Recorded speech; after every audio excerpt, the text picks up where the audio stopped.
Some users might need to perform certain actions that would require them to have root privileges. The system admin might then think that it's not a good call to just turn everybody into root, so he might come up with a wonderful idea. He would just edit the Sudoers file to give certain users only granular permissions over certain binaries. And this way, those users will be able to run only what they need for that certain task as root, but then they would come back to doing their job as a low privilege user. Now, today I'm going to show you how some users can exploit this and become root forever and for good just by having permissions over a single overpowered binary. So now I'm logged into my machine as Bob. I am user ID 1001, and when I run sudo l, I see that I have root permission over apt-get. That might be because maybe Bob asked the admin that he wanted to install something, and the admin, instead of logging into the machine, SSHing into the machine and installing it himself, he was lazy, and he just said, okay, Bob, you can get apt-get and you can install whatever you want. Because Bob has root privileges over apt-get, he can run sudo apt-get -o apt : update : pre-invoke : bin bash update. This command uses sudo to execute apt-get as root and then utilizes the -o flag to inject a pre-invoke hook that launches a root privileged bin bash shell before the update process begins. Let's see how it goes. And I'm root. And because the admin gave Bob sudo privileges over only apt-get, Bob can use this to escalate his privileges to root forever. And now that Bob is root, he can change the etc passwd, he can change the Sudoers file, he can create another root user, he can do pretty much whatever he wants. He's root. Now, on the same company, on the same department, using the sudo lab machine, there's the user Carol. Carol one day had to run a Python script, and she couldn't do that because she didn't have sudo privileges over Python, and that Python script was doing some sudo things. Admin said, okay, Carol, I'm going to give you root privileges over Python so that you can run Python scripts as root. And that's it. You're going to be able to run Python as root and nothing else. But Python is an interpreter, and that's dangerous within itself. So Carol can run sudo python3 because she has root over python3. So sudo python3 -c import os : os system bin bash -p. What does that mean? The interpreter of Python is going to invoke a sudo bin bash shell. And now Carol is root. There is no way to give any sort of sudo privileges over any kind of interpreter like Python, Perl, Ruby, PHP, Bash, AWK, etc. You cannot give anybody root privileges over any interpreter.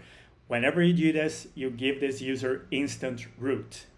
There's user Eve. Maybe she needed permissions to edit an nginx.com file, and the admin said, okay, I'm going to give you sudo privileges over only the vim binary so that you can edit .com files as root.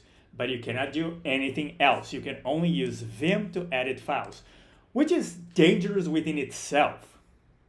If you can use vim as root, then you can simply edit any .com file that you want. Just for the sake of privilege escalation using the binaries, Eve can run sudo vim, and it's going to run vim as root, -c, that's going to evoke a command right after it runs sudo vim with root privileges, and I'm going to evoke bash so that I can have a root bash shell.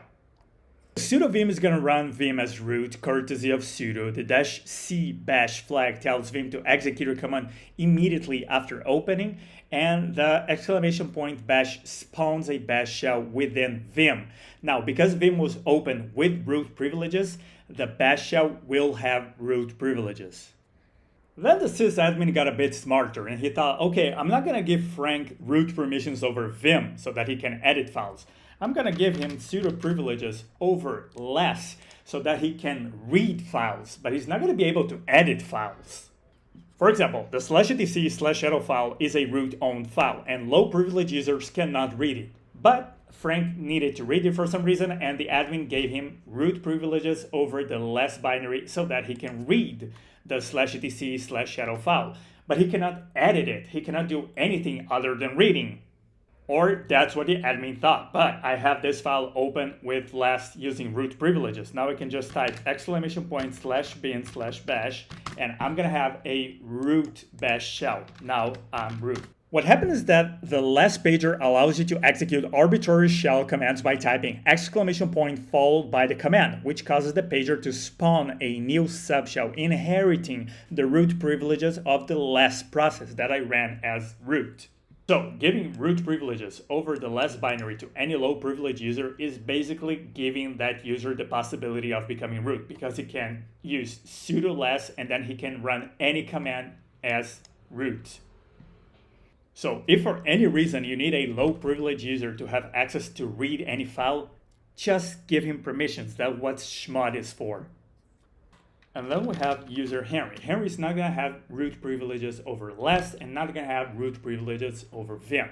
So he's not going to be able to read files and he's not going to be able to edit files, but he still needs to perform certain advanced text operations over files. So the admin gave him root privileges over AWK.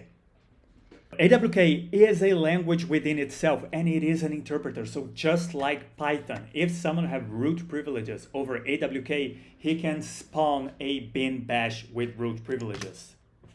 And just like that, Henry goes from having root privileges over a single binary to becoming root.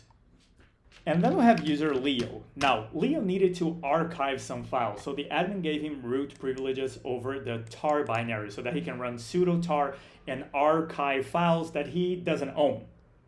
Another thing that Leo can do other than archiving files that he doesn't own is that he can create those files. Now, those dashes are gonna trick tar into interpreting those files as command line arguments. Now, when tar sees this command line argument, he's gonna exec a bash, and because tar was invoked with root privileges, I'm gonna get a root shell. Now if I run sudo tar-cf temp archive.tar asterisk, now the asterisk wildcard is gonna interpret this file as a command line argument, and as I said, because I'm running tar with sudo privileges, it's gonna run sudo tar checkpoint action exec bash, giving me a root shell. As a pen tester, whenever you have access to any kind of account, just run sudo-l to see what privileges do you have if you can run any command as root. As an administrator, just know that whenever you give a low privilege user root privileges over any kind of interpreter like Python, Perl, Ruby, Bash, AWK, Vim, less, that user can spawn a shell and become root. Binaries that take wildcards like tar, zip, cp, those can be exploited. So stop being lazy, ask your team to open tickets, and anytime they need to do anything that requires root privileges, do it yourself.